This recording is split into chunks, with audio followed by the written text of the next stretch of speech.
মিঠু বাসন মাজতে মাজতে দেখে এ বাড়ির মেয়ে শর্মিষ্ঠা দিদিমণি স্টেথো হাতে হন্তদন্ত হয়ে বেরোচ্ছেন। যাওয়ার আগে বলে গেল, মিঠুদি, মা খাওয়ার পর ওষুধটা যেন খেয়ে নেয়, একটু দেখো। মিঠু বলল, দেখব দিদিমণি, তুমি সাবধানে যেও। শর্মিষ্ঠা দিদিমণি হাসপাতালের নামী ডাক্তার। সবাই বলে উনি নাকি কত মানুষের প্রাণ বাঁচিয়েছেন, অথচ মায়ের কত খেয়াল রাখে। কত সাধারণ মেয়েটা। শর্মিষ্ঠা দিদিমণির মা শম্পা দেবী তো একাই মেয়েকে বড় করেছেন, প্রতিষ্ঠিতও করেছেন। তাহলে কি মিঠুও পারবে মেয়েকে এইভাবে মানুষ করতে, স্বাবলম্বী করতে?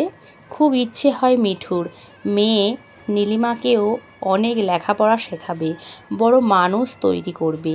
কিন্তু মিঠু যে বড় গরিব, নুন আনতে পান্তা ফুরায়। এমন অবস্থায় বস্তিতে মিঠুর সম্বল বলতে একটা ঘুপচি ঘর।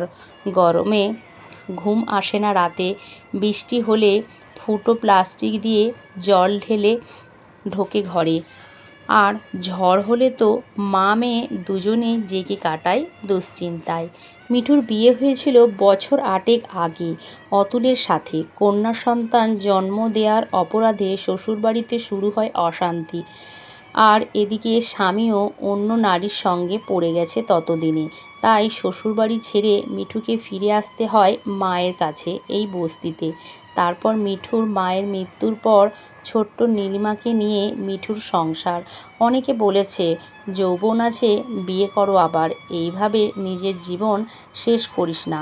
তোর মেয়ে তো বিয়ে করে পরের ঘরে চলে যাবে, তখন তোকে দেখবে কে? আশেপাশের বস্তির বহু ছেলে মিঠুকে বিয়ের প্রস্তাব দিয়েছে, কিন্তু মিঠু রাজি হয়নি। সারাদিন লোকের বাড়ি ঠিকই কাজ করে ফেরে সন্ধ্যায়। মেয়েটা সারা দিন একা একা থাকে, তাই দুশ্চিন্তা হয় খুব। নীলিমা রোজ স্কুলে যায়, আর দিনের বেশিরভাগ সময়টাই তাকে বই নিয়ে বসে থাকতে দেখা যায়। তাই মিঠু শত কষ্ট হলেও মেয়ের প্রয়োজনীয় বই, খাতা, পেন, পেন্সিল কিনে দেয়। দেখতে দেখতে নীলিমা 4র্থ শ্রেণী পাশ করলো। সবাই বলল, এবার বাবুর বাড়িতে কাজে লাগিয়ে দে, গতরে খেটে রোজগার করুক। কিন্তু মিঠু তার মেধাবী মেয়েকে হাই স্কুলে ভর্তি করিয়ে দিল। তা নিয়েও লোকের খারাপ মন্তব্যের শেষ নেই।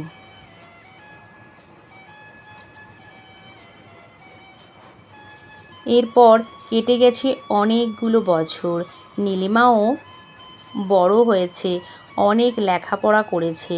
তার মা তাকে কখনো থামতে দেয়নি। প্রত্যেক ক্লাসে উত্তীর্ণ হতে হতে এগিয়ে চলেছে সে। মিঠুর একটাই কথা, শম্পা দিদিমণি একা তো মেয়েকে মানুষ করেছে, তাহলে আমি পারবো না কেন? নীলিমার বিয়ের জন্য অনেকে বলেছে, কিন্তু রাজি হয়নি মিঠু। বলেছে, আমার মেয়ে অনেক লেখাপড়া করে আমাকে ঠিক একদিন দেখবে। দীর্ঘ 10 বছর পর মিঠুর জীবন আজ বদলে গেছে। মিঠু আর কাজে যায় না, পরনে থাকে তার দামি শাড়ি। 2 কামরা ঘরের মাথার ওপর এখন পাকা ছাদ। সকাল বিকেল বাড়িতে দিদিমণি পড়াতে আসে। বিনামূল্যে বস্তির বহু ছেলে মেয়ে পড়ে এখানে। সব ব্যবস্থা নীলিমাই করেছে। নীলিমা এখন একজন দায়িত্ববান পুলিশ, কর্তব্যপরায়ণ মেয়ে।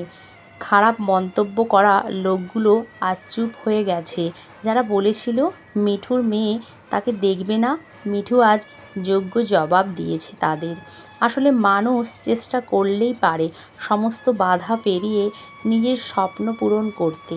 হ্যাঁ, প্রচুর বাধা আসবে অবশ্যই, কিন্তু থামলে চলবে না। নিজের জেদ আর ইচ্ছে শক্তি দিয়ে লড়াই করতে হবে প্রতিকূলতার সাথে। তবেই তো মানুষ পারবে নিজের স্বপ্নগুলোকে পূর্ণতা দিতে। ধন্যবাদ বন্ধুরা, এতক্ষণ সাথে থাকার জন্য। গল্পটি যদি ভালো লেগে থাকে অবশ্যই লাইক, কমেন্ট, শেয়ার করবেন এবং চ্যানেলটি সাবস্ক্রাইব করে রাখবেন। আর যদি কোনো ভুল ত্রুটি হয়ে থাকে অবশ্যই ক্ষমার দৃষ্টিতে দেখবেন। ভালো থাকবেন, সুস্থ থাকবেন।